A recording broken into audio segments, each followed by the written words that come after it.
산상 변모주일입니다. 거룩하신 삼위일체 하나님께 영과 진리로 예배하겠습니다.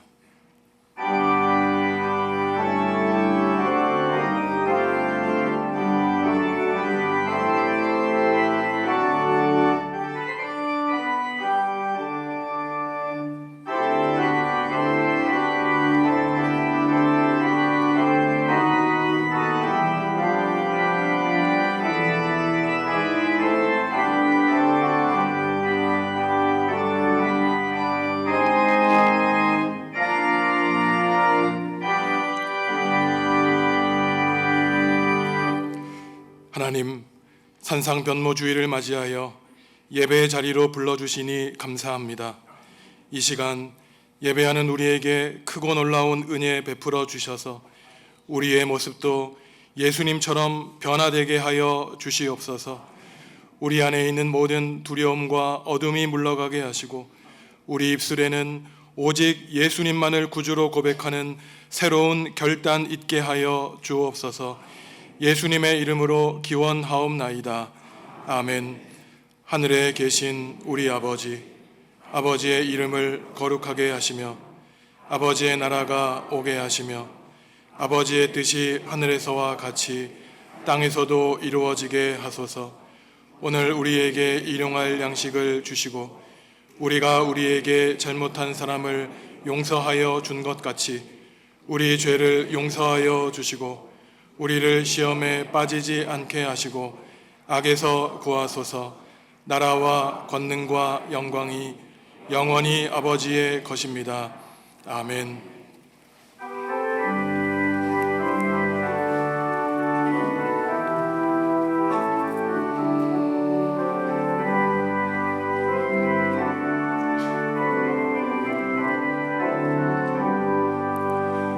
지난 이래 동안에 예수 인도했으니 주의 전에 모여서 감사 찬송합니다. 가장 복된 이날은 하늘 안식표로다. 가장 복된 이날은 하늘 안식표로다. 주의 공로 힘입어 은혜 주신 빌때에 화목하게 하시고 죄를 벗겨주소서. 세상 걱정 버리고 은혜 받게 하소서. 세상 걱정 버리고 은혜 받게 하소서. 하나님의 이름을 찬송하러 왔으니 모임 중에 계시고 영광 나타내소서. 기쁜 하늘 잔치에 참여하게 하소서. 기쁜 하늘 잔치에 참여하게 하소서. 주의 기쁜 인품을 모두 듣게 하시고 주의 은혜 베풀어 위로하여 주소서. 주님 오실 때까지 이날 지키리로다. 주님 오실 때까지 이날 지키리로다.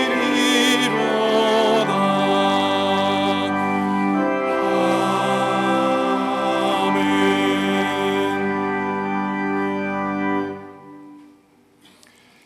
하나님과 이웃과 피조세계에 지은 죄를 고백하겠습니다.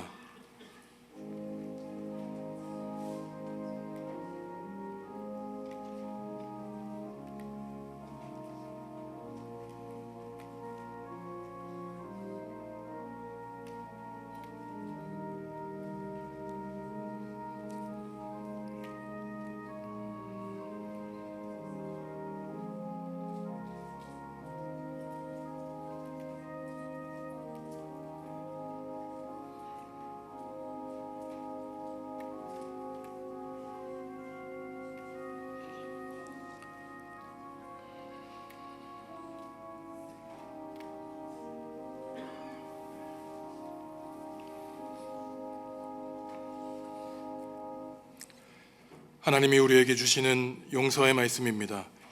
여호와의 말씀이니라. 그날 그때에는 이스라엘의 죄악을 찾을지라도 없겠고 유다의 죄를 찾을지라도 찾아내지 못하리니 이는 내가 남긴 자를 용서할 것임이라. 아멘. 나는 전능하신 아버지 하나님 천지의 창조주를 믿습니다. 나는 그의 유일하신 아들 우리 주 예수 그리스도를 믿습니다. 그는 성령으로 잉태되어 동정녀 마리아에게서 나시고 본디오 빌라도에게 고난을 받아 십자가에 못 박혀 죽으시고 장사된 지 사흘 만에 죽은 자 가운데서 다시 살아나셨으며 하늘에 오르시어 전능하신 아버지 하나님 우편에 앉아 계시다가 거기로부터 살아있는 자와 죽은 자를 심판하러 오십니다. 나는 성령을 믿으며 거룩한 공교회와 성도의 교제와 죄를 용서받는 것과 몸의 부활과 영생을 믿습니다. 아멘. 너희는 눈을 높이 들어 누가 이 모든 것을 창조하였나 보라. 그들의 모든 이름을 부르시나니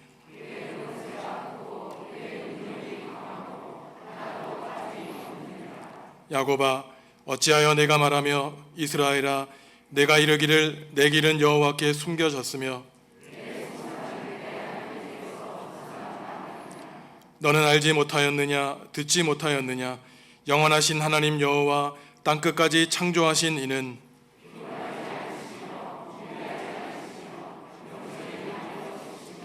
피곤한 자에게는 능력을 주시며 무능한 자에게는 힘을 더하시나니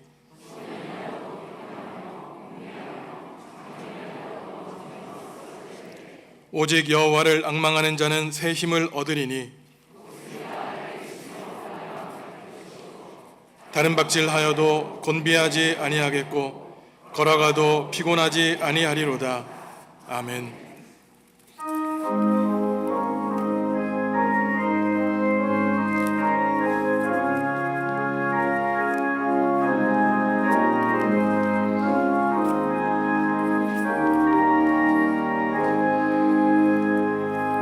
저 장미 꽃 위에 이슬 아직 맺혀 있는 그때에 그의 은은히 소리 들리니 좋은 성분 명하다.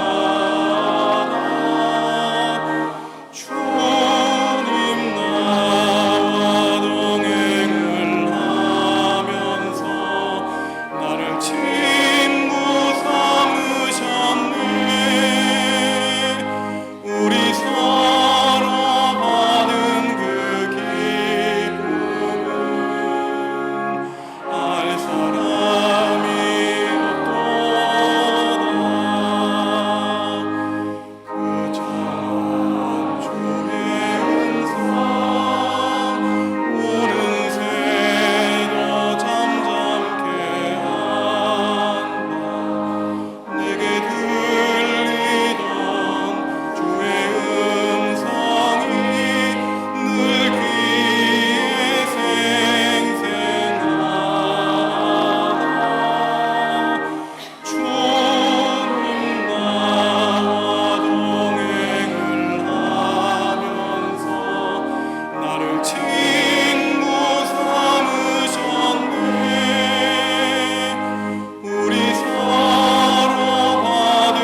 은혜로우신 하나님 아버지, 우리들의 믿음이 연약하고 부족함에도 예배하는 자를 기뻐 찾으시는 하나님 아버지의 뜻을 알고 허물과 죄로 살아왔던 우리를 의로 세워주시고 새 생명 주셔서 아름다운 예배를 주님 앞에 드릴 수 있도록 허락하여 주심에 감사를 드립니다.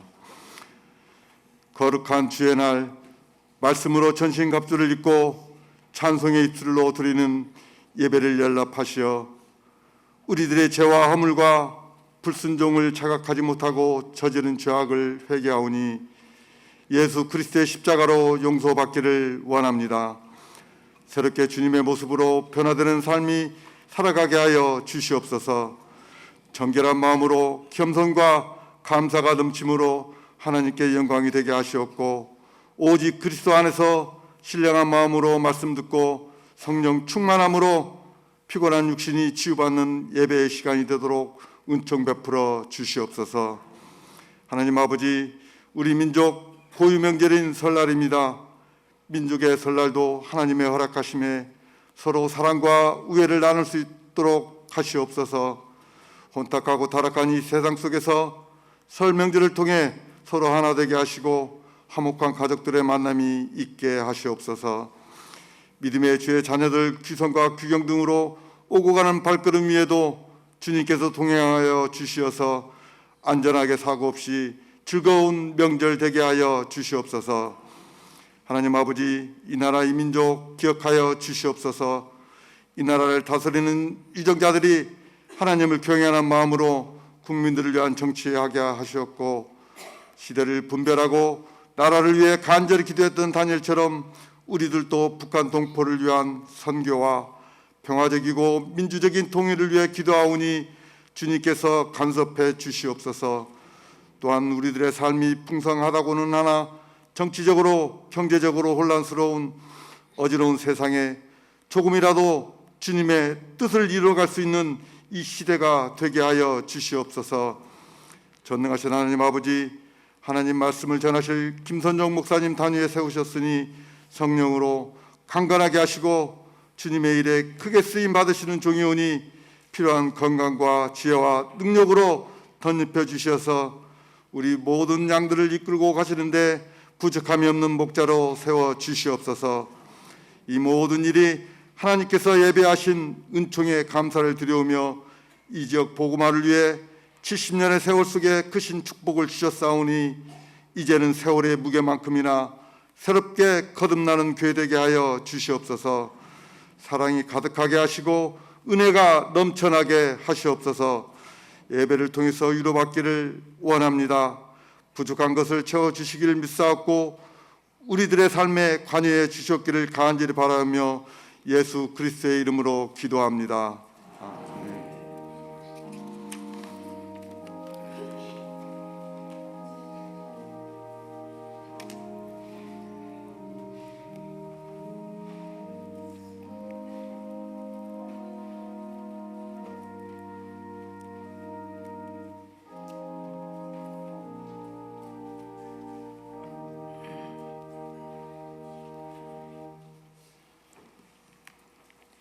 여호와께서 회오리 바람으로 엘리야를 하늘로 올리고자 하실 때에 엘리야가 엘리사와 더불어 길갈에서 나가더니 엘리야가 엘리사에게 이르되 청하건대 너는 여기 머물라 여호와께서 나를 베델로 보내시느니라 하니 엘리사가 이르되 여호와께서 살아계심과 당신의 영혼이 살아있음을 두고 맹세하노니 내가 당신을 떠나지 아니하겠나이다 하는지라. 이에 두 사람이 베델로 내려가니 베델에 있는 선지자의 제자들이 엘리사에게로 나와 그에게 이르되 여호와께서 오늘 당신의 선생을 당신의 머리 위로 데려가실 줄을 아시나이까 하니 이르되 나도 또한 아노니 너희는 잠잠하라 하니라. 엘리야가 그에게 이르되 엘리사야 청하건대 너는 여기 머물라 여호와께서 나를 여리고로 보내시느니라. 엘리사가 이르되 여호와께서 살아계심과 당신의 영혼이 살아있음을 두고 맹세하노니 내가 당신을 떠나지 아니하겠나이다 하니라. 그들이 여리고에 이르매 여리고에 있는 선지자의 제자들이 엘리사에게 나와 이르되 여호와께서 오늘 당신의 선생을 당신의 머리 위로 데려가실 줄을 아시나이까 하니 엘리사가 이르되 나도 아노니 너희는 잠잠하라. 엘리야가 또 엘리사에게 이르되 청하건대 너는 여기 머물라. 여호와께서 나를 요단으로 보내시느니라 하니 그가 이르되 여호와께서 살아계심과 당신의 영혼이 살아있음을 두고 맹세하노니 내가 당신을 떠나지 아니하겠나이다 하는지라. 이에 두 사람이 가니라. 선지자의 제자 50명이 가서 멀리 서서 바라보매 그 두 사람이 요단가에 서 있더니 엘리야가 겉옷을 가지고 말아 물을 치매 물이 이리저리 갈라지고 두 사람이 마른 땅 위로 건너더라. 건너매 엘리야가 엘리사에게 이르되 나를 내게서 데려감을 당하기 전에 내가 내게 어떻게 할지를 구하라.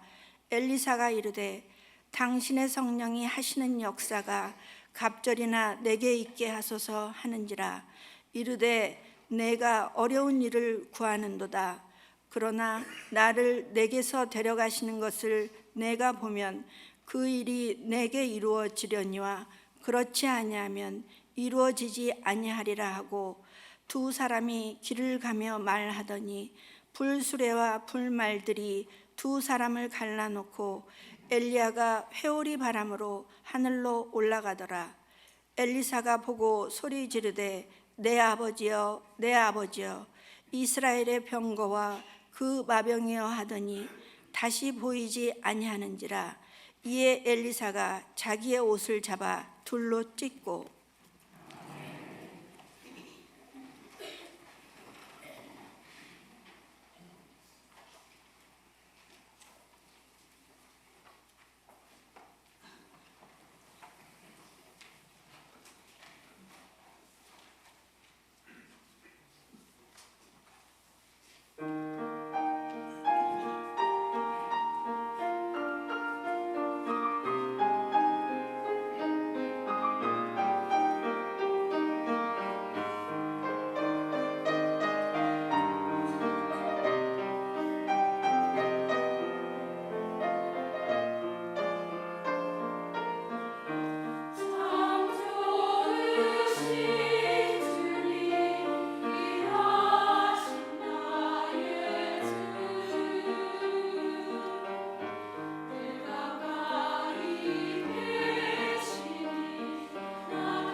아멘.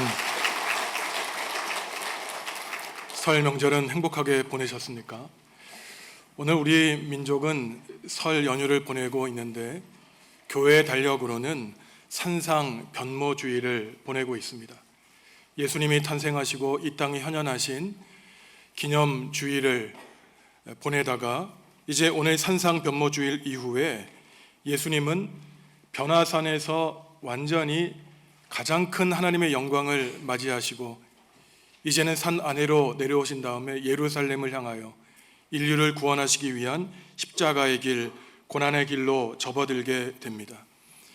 전 세계 그리스도인들은 오늘 산상 변모주일에 엘리야와 관련된 본문을 읽는데, 왜냐하면은 변화산 예수님 곁에 신비로운 죽음을 맞이한 모세와 엘리야가 서 있었기 때문입니다. 엘리야는 구약 시대의 가장 위대한 대표적인 예언자이죠. 엘리야 기념교회에 가면은 높은 동상에 엘리야가 큰 칼을 들고 하늘을 향해 바라보고 있는 동상이 있습니다. 아합과 이세벨의 수종을 들었던 바알의 예언자 850명과 싸워 이겨낸, 그들을 죽이고 학살한 위대한 하나님을 믿었던 야훼 주의자였죠. 그야말로 엘리야는 파란만장한 인생을 살았습니다. 오늘 본문에 보면 엘리야는 회오리 바람에 이끌려 죽지 않은 채 하늘에 올라갔다고 알려져 있죠. 엘리야가 활동한 시대는 북이스라엘에서 가장 악독한 임금이었던 아합 왕과 또한 페니키아 출신 여왕인 이세벨이 다스리던 때였습니다. 우리가 잘 알고 있듯이 이들은 사마리아 왕궁에 바알과 아세라 신상을 세우고 이스라엘 백성들에게 하나님과 동시에 그들을 섬기도록 우상을 숭배하도록 만든 악독한 임금이었죠. 왕궁 앞에 멋진 포도원이 있었는데 나봇에게서 포갑적으로 이 포도원을 빼앗고 말을 듣지 않자 이세벨이 거짓 증인들을 동원해서 죽게 한 살인자가 바로 아합과 이세벨이었습니다. 하나님은 이들의 악행에 따라서 3년 동안 비가 내리지 않는 심판의 말씀을 선언하셨죠. 우리는 엘리야가 수많은 하나님의 적대자들을 죽이고 또한 위대한 일을 한 비를 내린 신앙의 영웅으로 생각하지만, 사실 열왕기상 17장에서 19장까지 이야기하고 있는 그의 일생을 보면은 그의 일생은 참으로 고단하고 피곤한 삶이었습니다. 도망치는 인생이었어요. 그가 그리 시내가와 브엘세바와 호렙산과 요단강까지 그 도망친 거리를 더해 보면은 150km 가까이 되는 머나먼 거리를 도망쳤습니다. 그야말로 신앙의 승리, 적대자들 앞에서 늘 환호성을 외친 인물이 아니라 늘 숨고 도망친 인물이 엘리야였죠. 그래서 우리가 번아웃이라는 말을 하고 있지 않습니까? 다 타버렸다는 거예요. 우리의 최선을 다하니 불이 타오르고 없어지듯이 이제는 기진맥진하는 것을 번아웃이라고 하는데, 심리학자들과 이 정신과 의사들은 이것을 가리켜 똑같은 말로 엘리야 증후군이라고 합니다. 엘리야가 850명의 바알 숭배자들을 살해하고 왕 위에 오른 것과 같은 종교적인 영웅으로 떠올랐지만 다시 이세벨에게 극심한 박해를 받고 도망치게 되었죠. 사진을 하나 보여드릴 텐데, 아합 왕을 피해서 마치 포기하고 있는 듯한 자포자기의 눈으로 자기에게 먹을 것을 날려주는 까마귀를 바라보고 있는 것입니다. 하나님의 부르심을 받았죠. 하지만 그에게 오는 것은 늘 도전과 박해였습니다. 그 엘리야의 눈에서 어떠한 기운이 느껴집니까? 내가 왜 이곳에 있는지, 하나님이 왜 나를 부르셨는지, 내가 지금 있는 곳이 내가 있고 싶어하는 곳이 아니라 있어야 되는 곳, 이제 그만두고 싶다는 이 마음이 엘리야의 눈가에 다다르고 있는 것입니다. 그를 도와주는 사람이 있는 것이 아니라 그를 박해하는 사람뿐이었어요. 욕하고 그를 처단하고자 하는 정치 권력자들만이 있었습니다. 그때 하나님이 그리시네가에 있는 엘리야를 보낸 곳은 이방 땅 사르밧에 있는 남편 여인 여성에게 보냈습니다. 가난한 여자였어요. 남은 것은 기름 한 방울과 밀가루 한 줌뿐이었습니다. 병든 아들이 있었어요. 그 여자가 엘리야에게 말하기를 이제 마지막 끼니밖에 없습니다. 하지만 이 여성이 믿음을 가지고 엘리야에게 대답하자 먹을 것이 끊이지 않았고 죽었던 아들이 살아났다는 것이 바로 엘리야에게 있었던 은둔 생활에서 벌어진 일입니다. 기진맥진했을 때 하나님은 주변에 능력 있는 사람, 엘리야를 도와줄 사람들을 보내신 것이 아니었어요. 우리는 나를 도와줄 사람이 있어야만 힘을 차릴 것으로 생각하지만 하나님의 사람들은 그렇지 않았습니다. 오히려 가난하고 병든 사람들에게 보내셔서 나의 존재 이유를 깨닫게 하시는 분이 바로 하나님이셨죠. 3년 동안의 은둔 생활을 마치고 다시 아합에게 나아갔습니다. 우리가 잘 알듯이 물 흐르는 제단에 불이 내려 하나님이야말로 참 유일하신 하나님이라는 사실을 알게 되었고, 바알의 예언자 850명을 죽여 싸워 이겼지만 오히려 이전보다 더 극심하게 이세벨 여왕에게 살해 위협을 당하기까지 합니다. 로뎀나무 아래에서 엘리야가 열왕기상 19장에서 기도하고 있어요. 엘리야가 무엇이라고 기도했습니까? 하나님, 저의 목숨을 거두어 주십시오. 살고 싶지도 않고 이제 살아갈 능력도 없다는 것입니다. 내 삶에 의미가 없다는 것이에요. 그야말로 번아웃된 것입니다. 신앙의 영웅으로 하나님의 부르심을 받았다고 하나님의 일을 했지만 오랜 시간 동안 사람들과 벌어진 싸움으로 기진맥진하게 된 것이에요. 나를 불러주지 말았으면 나도 평범하게 살 텐데 왜 나를 이토록 고생시키냐고 차라리 죽여달라고 엘리야는 기도하고 있는 것입니다. 오늘 이처럼 지치고 기진맥진한 엘리야의 마지막 순간을 오늘 열왕기하는 다루고 있어요. 엘리야는 이제 회오리 바람에 하늘로 올라갈 일만 남았습니다. 엘리야는 제자 엘리사와 길갈을 떠나죠. 자신은 베델에 남아야 하니 길갈에 남아있으라고 엘리사에게 말합니다. 하지만 엘리사가 대답하기를 선생님이 돌아가시면 모를까? 저는 선생님 곁에 남아있겠다고 고집을 부리고 있습니다. 엘리사는 기적의 증인이자 엘리야의 뒤를 잇는 사람으로 언제나 스승 곁에 머물러 있으려고 했던 것이죠. 이것은 베델에서 여리고로, 여리고에서 요단강으로 계속해서 반복되어 일어나고 있습니다. 이제 이 생의 마지막 순간을 홀로 하나님 앞에 보내고 싶은 엘리야는 너는 여기 머물러 있으라고 엘리사에게 말하지만 엘리사는 고집스럽게도 선생님을 따라가겠다고 3번이나 반복하고 있는 것이죠. 지도를 보시면은 길갈에서 베델까지는 13km, 여리고는 베델까지 20km, 요단강까지는 5km니 거의 40km 가까운 거리를 엘리사는 고집스럽게 선생님의 길을 따라가고 있는 것입니다. 지금 정읍 우리 교회에서 거의 전주까지의 거리예요. 걸어서 10시간, 11시간을 뒤따라가고 있는 것입니다. 엘리야와 엘리사가 가는 곳마다 예언자 수련생들이 있었습니다. 호기심이 많았어요. 엘리사에게 묻기를 당신은 우리의 선생님 엘리야가 회오리 바람을 타고 하늘로 올라갈 것을 알고 있습니까? 라고 질문하자 엘리야는 나도 알고 있으니 당신들은 입 다물고 조용히 하라고 침묵하고 있습니다. 수많은 제자들이 선생님이 회오리 바람에 하늘로 올라갈 것이라는 기적에 호기심을 가졌는데 이들은 떠벌리기를 좋아했던 것이에요. 마지막 순간 선생님이 어떠한 마음을 가지고 있는지에는 아무 관심이 있지 않습니다. 엘리야의 주변에는 수십 명의 제자들이 있었습니다. 그런데 이 제자들 가운데는 여러 부류의 여러 종류의 제자들이 있었어요. 대부분의 제자들은 선생님의 운명에 관심이 있었습니다. 하늘로 올라갈 것이라는 소식을 들었고 정말 이 일이 벌어질 것인가? 그렇지만 선생님의 그 마음에는 아무런 관심이 없었어요. 그들은 엘리야가 왜 하늘로 올라가야 되는지, 왜 그에게 능력을 받아야 되는지, 하나님이 왜 일을 하시는지 하나님의 구원의 역사에는 전혀 관심이 없었고 그저 지적인 호기심에만 있었습니다.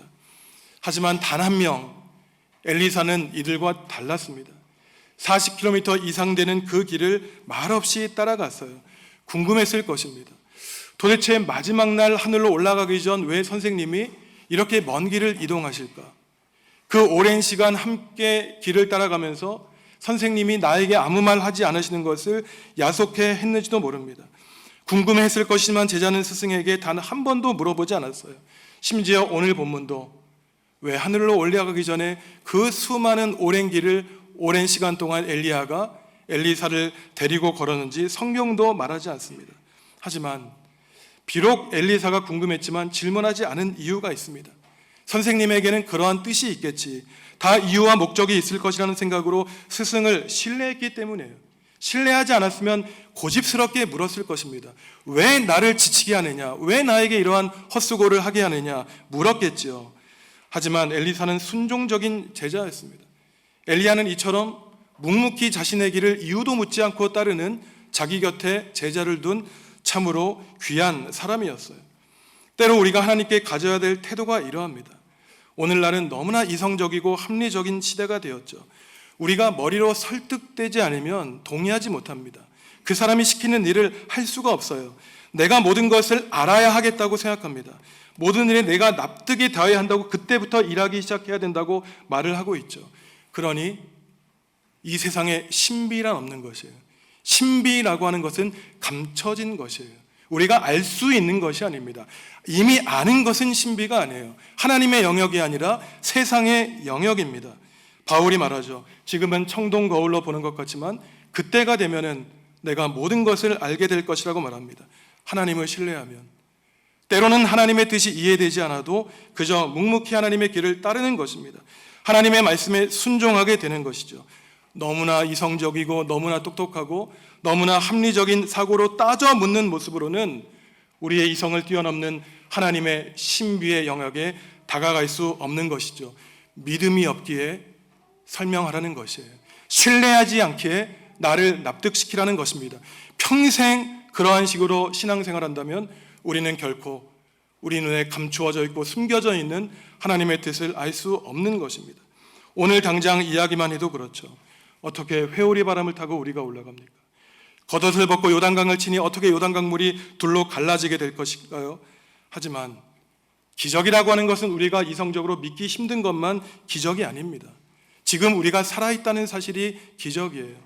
우리가 남몰래 파렴치한 범죄를 저질렀어도 예수 그리스도에게 용서를 받고 지금 이 자리에 나와 예배할 수 있다는 사실이 기적입니다.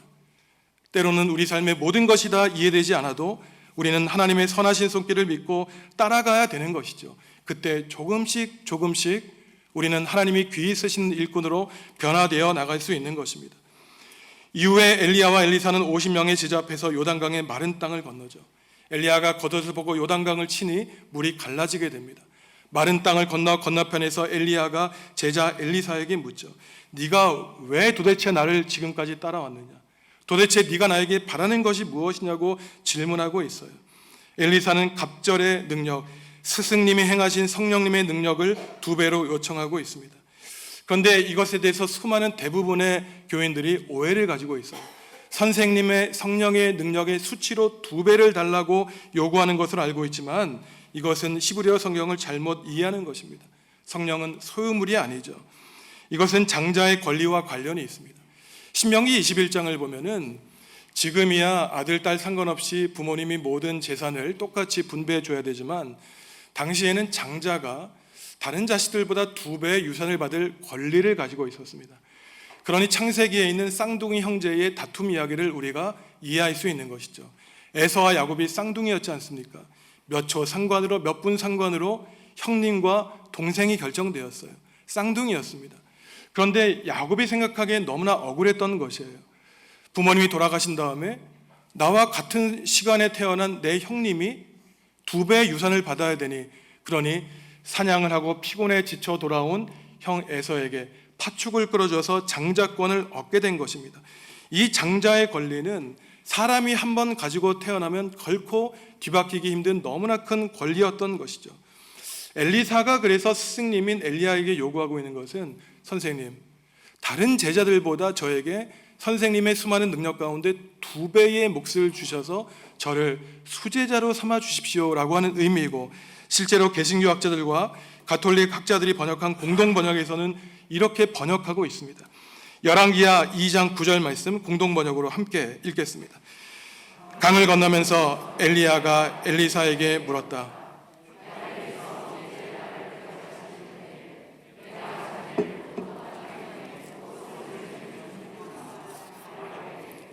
엘리사가 청하였다. 스승님, 남기실 영검에서 2 몫을 물려 주십시오. 결국 수제자가 되게 해달라는 것이죠.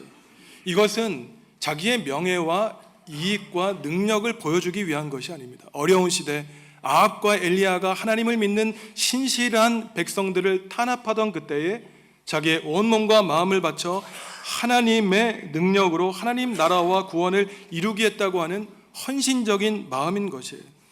여기에서 우리는 어떠한 신앙의 사실을 알 수 있겠습니까? 하나님의 일을 하고 세상에 보내져서 하나님의 구원의 사역을 감당하기 위해서는 수많은 능력이 필요한데 그 중에서도 성령님의 능력이 필요하다는 것입니다. 사실 이미 엘리사는 하나님의 예언자로 부르심을 받았습니다. 지난주 수요일에 일남성교 헌신예배 때 기도원에 관한 능력을 우리가 말씀을 들었지만 이미 하나님이 이 너의 손으로 하나님의 일을 하라고 말씀해 주셨죠. 하지만 예언자의 직분을 맡았다고 해서 그가 과연 하나님의 사람 예언자의 일을 감당할 수 있는가, 능력을 받게 되었다는 것은 별개의 문제라는 것이에요. 복음서를 보면 예수님이 수많은 제자 가운데 12제자를 선택해 주셨지만 복음서 처음부터 끝까지 보면 이들은 늘 실패하는 모습이었습니다. 이제 사순절이 시작되지만 3번이나 걸쳐 십자가를 지시고 고난받으실 순환을 3번이나 예고해 주셨지만 요한과 야고보는 우의정, 자의정이 되게 해달라고, 높은 자리를 달라고 영광을 요구했죠. 예수님이 로마 군인에게 잡혀가시는 현장에서도 수지자 베드로는 예수님을 모른다고 저주하면서 3번이나 부인했습니다. 겟세마네 동산에서 피땀 흘려 기도하실 때 그들은 졸고 있었죠. 예수님이 말씀하셨습니다. 이제 푹 자라고 말씀하셨습니다. 그들은 제자로 부르심을 받았지만 능력을 갖게 된 것이 아니었어요. 이들이 능력을 갖게 된 계기가 있습니다. 예수님이 십자가에 돌아가시고 부활하신 뒤 성령님이 강림하실 때 성령이 너희에게 임하시면 너희가 권능을 받고 땅끝까지 나아갈 수 있다고 성령님은 우리에게 능력을 주셨습니다. 성령의 능력을 받아 우리는 우리의 직분을 감당할 수 있는 것이죠. 광야 같은 세상에서 쓰러지고 넘어질 때 다시 승리하기 위해서는 세상의 모든 능력 필요하지만 성령의 능력이 필요한 것입니다. 우리에게 맡겨진 목사와 장로와 집사와 권사의 직분 자체를 받았다는 것이 곧 그 일을 수행할 수 있는 능력을 받았다는 말과 동일한 것이 아니라는 말씀이에요. 하나님이 우리에게 말씀하시기를 무엇을 하려고 하는 것이 중요한 것이 아니라 어떠한 사람이 될 것인가, 성령의 능력을 받은 사람이 되는 것이 무엇보다 중요하다고 오늘 엘리야는 가르침을 주고 있는 것입니다. 엘리사의 능력은 다른 것이 아니었어요. 엘리사의 능력은 고집스럽고 끈질기게 스승님의 뒤를 물어지고 따라가는 것이었습니다. 자신의 소명과 사명을 발견한 것이었어요. 엘리야는 두목새 성령의 능력을 달라고 요청했는데 엘리야는 정작 네가 나에게 어려운 것을 부탁한다고 말하고 있습니다. 왜냐하면 엘리야는 성령님의 능력은 자기 마음대로 불릴 수 있는 것이 아니라 오직 하나님이 허락해 주셔야만, 하나님이 선택한 사람들에게만 내릴 수 있다는 것을 엘리야는 알고 있었기 때문인 것이죠. 엘리야가 엘리사에게 대답하기를 하나님이 나를 회오리 바람으로 올리시면 너에게 성령이 임할 것이고 그렇지 않으면 성령님이 능력으로 임하지 않을 것이라고 대답하고 있습니다. 자기 힘으로 할 수 있는 것이 아니라 하나님의 힘으로 할 수 있다는 겸손한 생각을 가진 엘리사가 끝까지 이유도 알 수 없지만 수많은 길을 묵묵히 선생님의 길을 뒤따라가고 침묵하며 스승님을 닮으려고 노력하고 선생님의 능력을 받도록 기도하고 간구했기 때문에 후대에 엘리야의 뒤를 이어 아합과 이세벨에 맞서 예후 임금을 세우는, 왕을 세우는 위대한 예언자로 엘리야를 뛰어넘는 제자로 청출어람할 수 있었던 것입니다. 오늘 우리는 하나님의 말씀 가운데 몇 가지 중요한 신앙의 가르침을 얻을 수 있습니다. 첫째로 엘리야는 함부로 수많은 제자들을 세우지 않았다는 것이에요. 엘리야가 가는 곳마다 수련생들이 몰려들었습니다. 그의 명성을 알고 있었어요. 하지만 대부분의 예언자 수련생들은 엘리야 선생님의 마음에는 관심이 없었습니다. 이 생의 마지막 순간 우리 선생님이 가질 그 아픔에는 관심이 없었어요. 오직 호기심에만 관심이 있었습니다. 회오리 바람에 올라간다는 것이 무슨 말일까? 그들은 그러니 결국 이스라엘 역사에 큰 기여를 하지 못합니다. 무늬만 예언자일 뿐이었죠.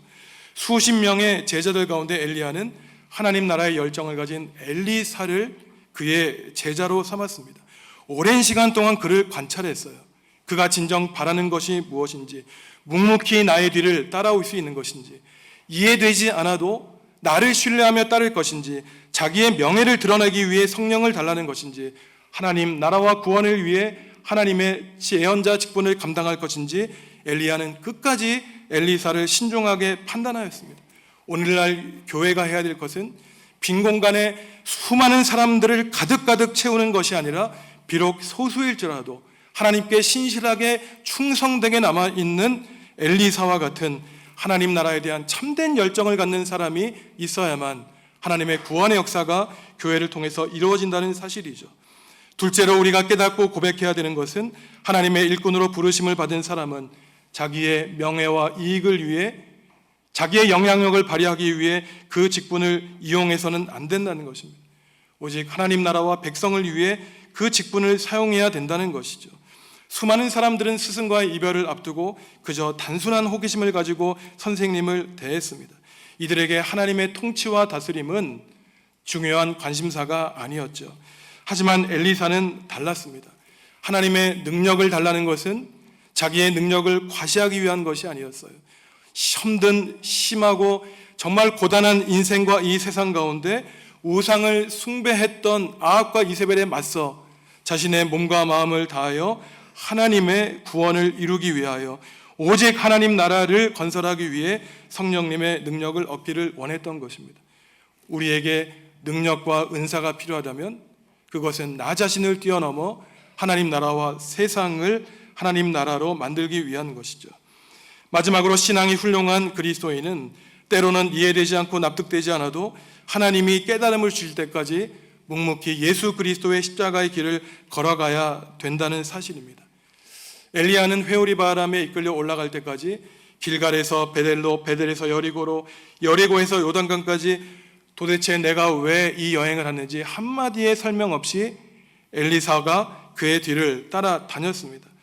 엘리사가 볼 때 이러한 스승의 모습이 야속하기도 하고 이러한 먼 거리의 이동이 불필요하고 시간 낭비하는 것 같고 그저 실로에서 요단강까지 1시간이면 되는 길을 직선 도로로 가면 될 수 있을 것이라고 이성적으로 합리적으로 생각했지 모르지만 그는 한마디도 질문하지 않았습니다. 엘리야를 신뢰했기 때문이에요. 이러한 엘리사의 겸손한 모습 때문에 그는 수제자가 되는 영광을 차지하게 되었습니다. 오늘날 합리적인 세상에서는 순종이라는 말이 너무 고리타분하게 되었어요. 순종이라는 말이 마치 억압이라는 말로 동일시하게 되었습니다. 그러니 나도 한마디 하고 너도 한마디 하고 너나 나나 하나님과 똑같고 결국 내가 이해하고 설득되어야만 그때 내가 따르겠다고 하는 이 시대가 신비가 가려진 안타까운 시대가 되었습니다. 선생님이 학생들에게 숙제를 내는데 학생들이 따지는 거예요. 왜 내가 이걸 해야 됩니까? 그러한 식으로는 건강한 성인으로 자랄 수 없습니다. 신앙도 마찬가지예요. 하나님이 우리에게 명령하시고 우리가 받을 수 없는 이해되지 않는 고난의 길을 갈 때에 하나님을 신뢰하면 묵묵히 하나님의 길을 따라갈 수 있는 것입니다.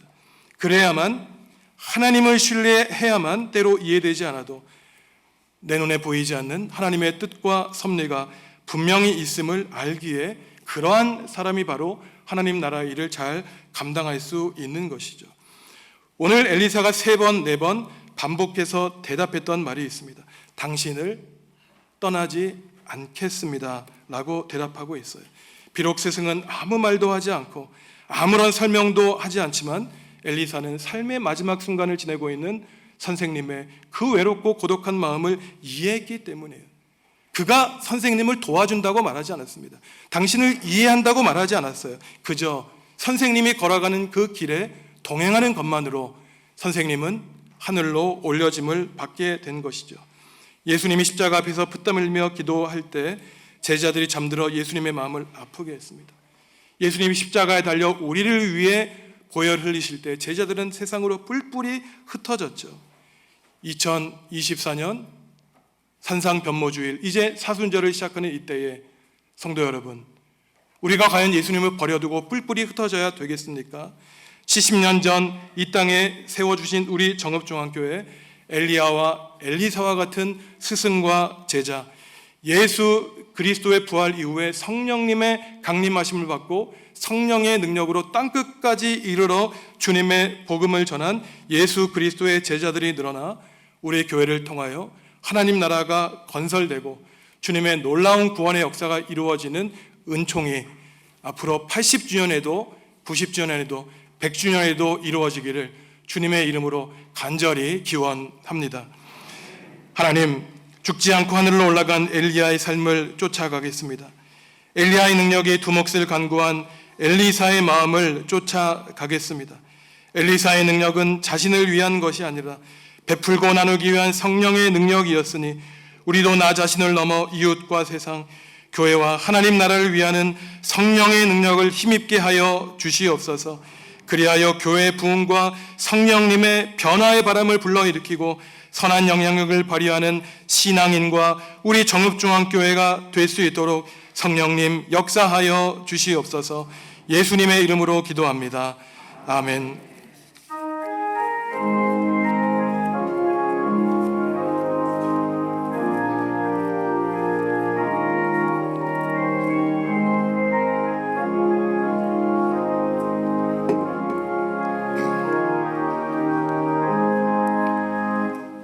갈 길 멀고 밤은 깊은데 빛 되신 주 저 본향 집을 향해 가는 길 비추소서.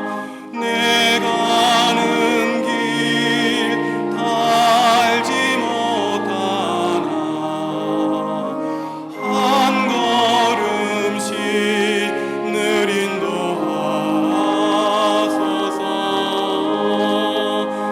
이전에 방탕하게 지낼 때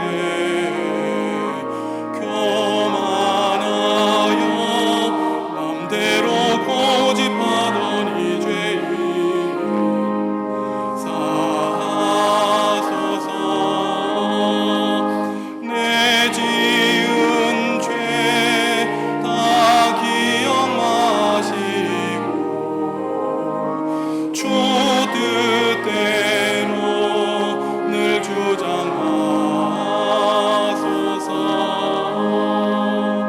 이전에 나를 인도하신 주 장래에도 내 앞에 항상 주소서.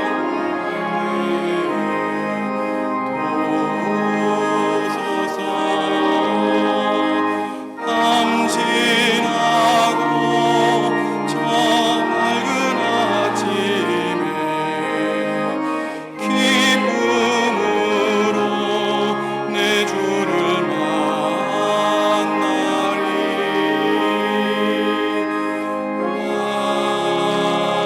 아멘.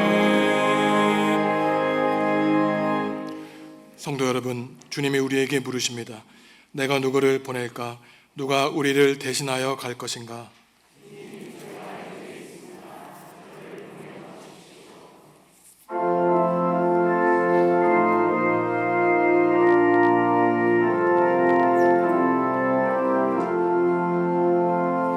주께서 주시는 한없이 큰 우리가 받은 것을 감사히 받으세요.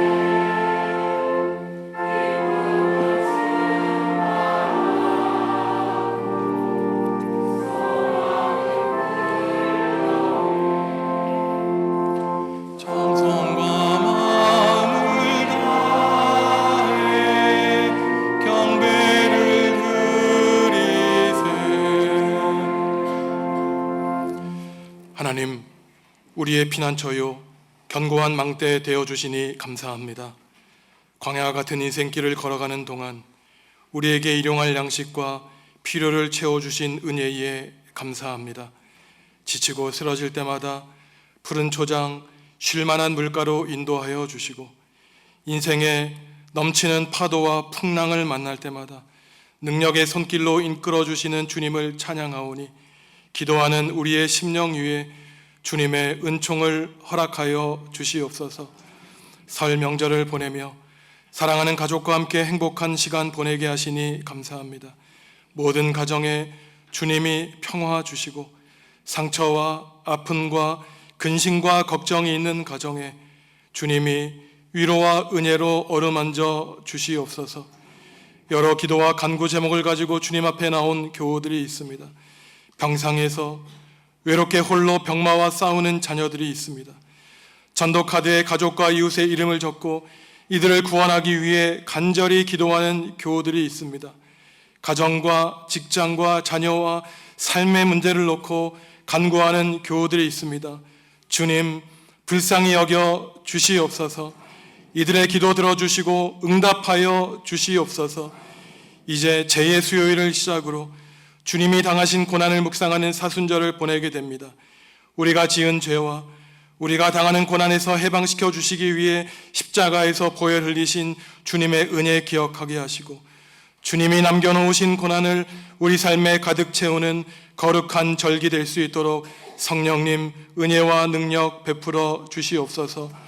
오늘 교회 창립 70주년을 보내며 지금까지 우리에게 베풀어 주신 주님의 사랑과 은혜 기억하게 하시니 감사합니다.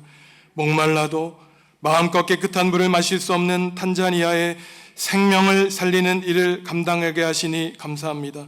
교회 역사가 길어지면 길어질수록 주님의 뜻을 바르게 분별하여 복음으로 세상을 이롭게 하고 어두운 세상에 복음의 밝은 빛을 비추는 교회 되게 하여 주시옵소서. 김용순 목사님을 보내주셔서 교육부서의 지도자로 삼아주시니 감사합니다. 필리핀에서의 오랜 선교 사역을 마치고 귀국하여 사역할 때 건강 지켜주시고 맡겨주신 학업을 주님이 내려주신 영감으로 잘 감당하게 하여 주옵소서. 주님께 예물 드립니다. 예물 드림으로 복 받는 것이 아니라 예물 드리는 복 주시니 감사합니다. 하나님이 우리 삶의 주인 되심을 깨달아 고백하게 하시니 감사합니다. 교우들의 건강과 가정과 삶과 일터에 주님의 복으로 가득 채워주시고 주님이 베풀어 주시는 은총에 감사하며 오직 하나님께 영광 돌리는 삶을 살게 하여 주시옵소서. 예수님의 이름으로 기도합니다. 아멘.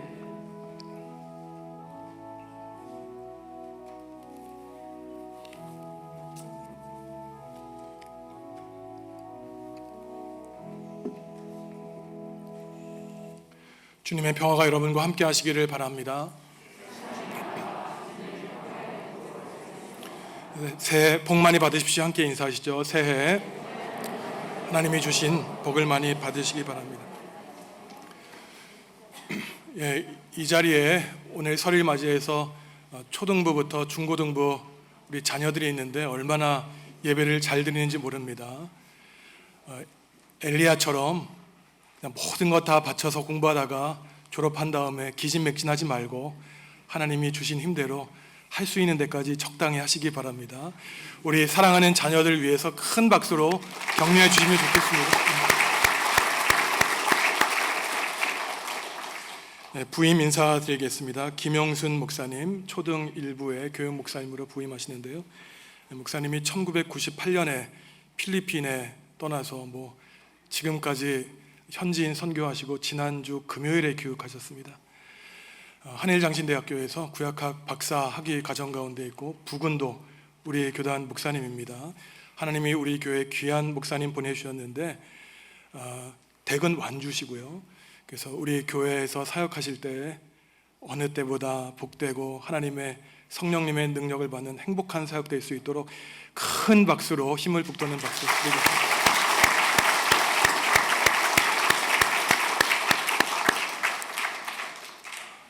원래 오늘 70주년이지만 오늘 설 연휴이기 때문에 다음 주에 70주년 행사를 갖는데 김석균 찬영사역자 목사님과 함께 공동 식사 후에 오후 2시에 월드비전과 함께하는 비전 예배 때 탄자니아 우물 건립 기금을 전달하도록 하겠습니다.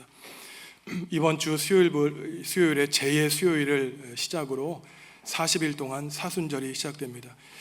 제2의 수요일의 기원은 지금부터 1000년 전에 비롯되었는데 실제로 교회에서는 재를 머리 위에 뿌렸습니다.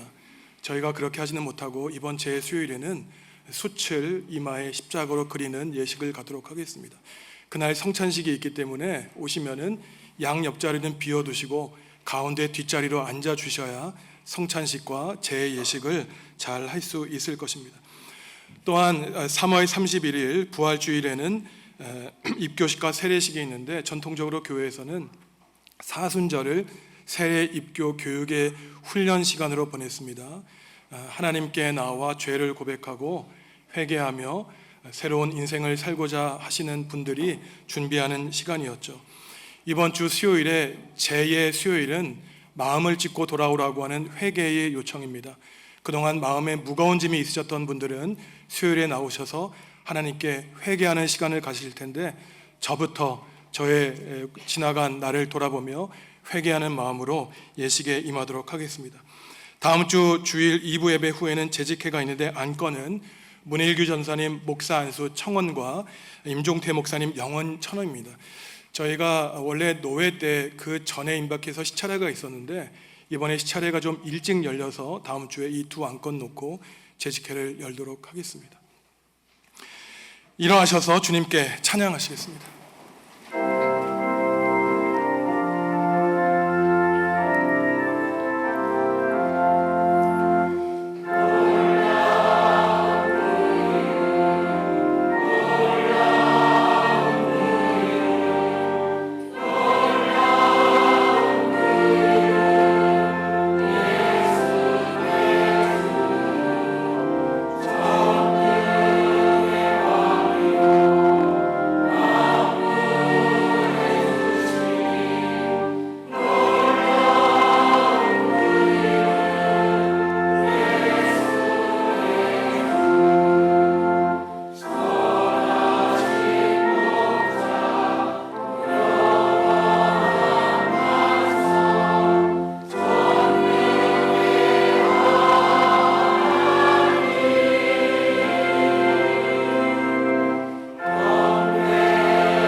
성도 여러분, 한순간도 주님을 떠나 살지 마시기 바랍니다. 언제나 주님 곁에 머물러 계시기 바랍니다. 오직 성령님이 주시는 능력 힘입어 예수 그리스도의 제자로 승리하며 살아가시기 바랍니다. 이제는 예수님의 은혜와 하나님의 사랑과 성령님의 사귐이 하나님의 능력 있는 일꾼으로 하나님 나라와 세상을 위하여 헌신하며 살기로 다짐하는 성도들에게 지금부터 영원히 함께 하시기를 간절히 축원하옵나이다.